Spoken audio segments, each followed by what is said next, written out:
ഈ വീഡിയോയിൽ ഇന്ന് പറയാൻ പോകുന്നത് കൗണ്ടിഫ് ഫംഗ്ഷനെ കുറിച്ചാണ്. നമ്മൾ ഓൾറെഡി കൗണ്ട് ഫംഗ്ഷൻ ചെക്ക് ചെയ്തിരുന്നു. അപ്പോൾ ഇന്ന് ചെക്ക് ചെയ്യുന്നത് കൗണ്ടിഫ് ഫംഗ്ഷൻ എങ്ങനെ യൂസ് ചെയ്യാന്നുള്ളതാണ്.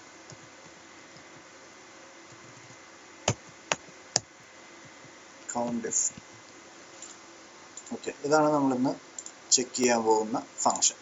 ഓക്കെ, കൗണ്ട് ഫംഗ്ഷൻ പറഞ്ഞ പോലെ നമുക്കൊരു ഗ്രൂപ്പ് ഓഫ് ഡാറ്റയിൽ എത്ര നമ്പേഴ്സ് അതിൽ ആഡ് ആയിട്ടുണ്ട്, അല്ലെങ്കിൽ എത്ര നമ്പേഴ്സ് ആ ഗ്രൂപ്പ് ഓഫ് ഡാറ്റയിലുണ്ട് എന്നുള്ളത് അറിയാനായിട്ടാണ് നമ്മൾ കൗണ്ട് ഫംഗ്ഷൻ യൂസ് ചെയ്തത്. ഇത് കഴിഞ്ഞ വീഡിയോയിൽ ഞാൻ എക്സ്പ്ലെയിൻ ചെയ്തിട്ടുണ്ട് കൗണ്ട് ഫംഗ്ഷൻ എങ്ങനെയാണ് യൂസ് ചെയ്യുന്നത് എന്നുള്ളത്. ഇനി കൗണ്ടിഫ് ഫംഗ്ഷൻ എന്ന് പറയുന്നത് നമുക്ക് ഒരു പ്രത്യേക ക്രൈറ്റീരിയ വെച്ചിട്ട് ഡാറ്റ റിട്ടേൺ ചെയ്യുന്ന, ഡാറ്റ കൗണ്ട് ചെയ്യാൻ പറ്റുന്ന ഒരു ഫംഗ്ഷനാണ് കൗണ്ടിഫ്. ഇപ്പോൾ ഫോർ എക്സാമ്പിൾ, ഈ ഗ്രൂപ്പ് ഓഫ് സെല്ലിൽ, അതായത് D4 തൊട്ട് D18 വരെയുള്ള ഗ്രൂപ്പ് ഓഫ് സെല്ലിൽ എത്ര പ്രാവശ്യം സാംസങ് എന്ന വാക്ക് വരുന്നുണ്ട് എന്ന് എനിക്ക് ചെക്ക് ചെയ്യണമെന്നുണ്ടെങ്കിൽ ഞാൻ ചെയ്യേണ്ടത് ഈക്വൽ കൗണ്ടിഫ്, ബ്രാക്കറ്റ് ഓപ്പൺ ചെയ്യുക, റേഞ്ച് സെലക്ട് ചെയ്ത് കൊടുക്കുക, കോമ, എനിക്ക് വേണ്ടത് സാംസങ് എന്ന് പറയുന്ന വേർഡ് എത്ര പ്രാവശ്യം വന്നിട്ടുണ്ടെന്നാണ്. എൻ്റർ ചെയ്ത് കഴിഞ്ഞാൽ സാംസങ് 7 പ്രാവശ്യം വന്നിട്ടുണ്ടെന്നാണ് പറയുന്നത്. നമുക്കൊന്ന് ചെക്ക് ചെയ്ത് നോക്കാം.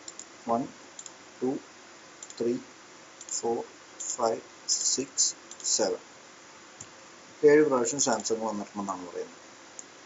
ഇവിടെ ഞാൻ മാറ്റിയിട്ട് നോക്കിയ എന്നാണ് കൊടുക്കുന്നതെന്നുണ്ടെങ്കിൽ 2 പ്രാവശ്യം വന്നിട്ടുണ്ടെന്നാണ് പറയുന്നത്. നമുക്ക് ചെക്ക് ചെയ്യാം. 1 2 2 പ്രാവശ്യം മാത്രമേ വന്നിട്ടുള്ളൂ ഈ എഴുത്തിൽ. അതുപോലെ നമുക്കിപ്പോൾ സെൽ റെഫറൻസ് വെച്ച് ചെയ്യുകയാണെന്നുണ്ടെങ്കിൽ എനിക്കിപ്പോൾ ഇവിടെ വേണ്ടത്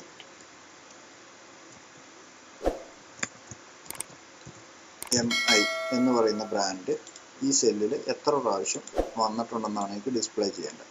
അങ്ങനെയാണെങ്കിൽ ഞാൻ കൗണ്ടിഫ് എന്ന് ടൈപ്പ് ചെയ്യുക, റേഞ്ച് സെയിം തന്നെ, ഇതിലാണ് MI ഒക്കെ ഉൾപ്പെടുന്ന റേഞ്ച് ഉള്ളത്, കോമ, സെൽ റെഫറൻസ്, അതായത് നമ്മൾ ഏത് സെല്ലിൽ കിടക്കുന്ന ഡാറ്റയാണോ നമുക്കത് ആ ഒരു റേഞ്ചിൽ ചെക്ക് ചെയ്യേണ്ടത്, ആ സെല്ലിൻ്റെ അഡ്രസ്സ് സെലക്ട് ചെയ്താൽ മതി, വന്നോളൂ. ബ്രാക്കറ്റ് ക്ലോസ് ചെയ്യുക, എൻ്റർ അടിക്കുക. MI എന്ന് പറയുന്ന ബ്രാൻഡ് ഇതിൽ 1 പ്രാവശ്യമേ വന്നിട്ടുള്ളൂ എന്നാണ് പറയുന്നത്. 1 പ്രാവശ്യമേ ഉള്ളൂ. അതുപോലെ നമുക്കപ്പോൾ ഇവിടെ ചെക്ക് ചെയ്ത് നോക്കാം. ഇവിടെ 1+ എന്ന് ടൈപ്പ് ചെയ്ത് നോക്കാം.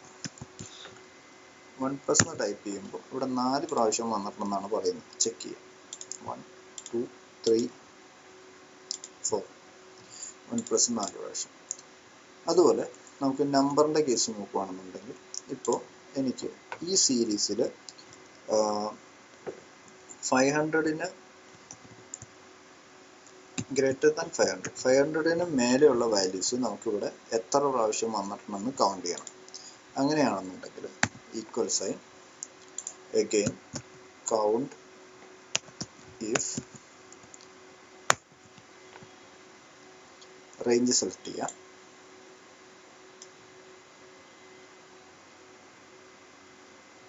കോമ, ഇതാണ് എനിക്ക് വേണ്ടത്. അതായത് ഗ്രേറ്റർ ദാൻ 500ന് മേലെയുള്ള എല്ലാ വാല്യൂസും എത്ര എണ്ണം ഉണ്ടെന്നാണ് അറിയേണ്ടത്. ബ്രാക്കറ്റ് ക്ലോസ് ചെയ്തു, എൻ്റർ അടിച്ചു. 6 പ്രാവശ്യം ഉണ്ടെന്നാണ് പറയുന്നത്. 6 പ്രാവശ്യം ഉണ്ടെന്ന് പറയുന്നുണ്ട്. നമുക്ക് ചെക്ക് ചെയ്യാം. ഇപ്പം ഞാനിത് 480 എന്ന് പറയുന്ന ഒരു നമ്പറുണ്ട്. ഈ നമ്പറിനെ ഞാൻ ഒരു 550 ആക്കാൻ പോവാണ്. ഓക്കെ, അവിടെ ഡാറ്റ അപ്ഡേറ്റ് ആയിട്ടുണ്ട്. അതുപോലെ ഈ 500 അല്ലെങ്കിൽ 510 എന്ന് പറയുന്ന വാക്കിനെ നമ്പറിനെ ഞാൻ 500 ആയിട്ട് അപ്ഡേറ്റ് ചെയ്യുകയാണ്. 6 ആയിട്ടുണ്ട്. അല്ലെങ്കിൽ 500ന് 501 എന്ന് മാറ്റിയിട്ടുണ്ട്.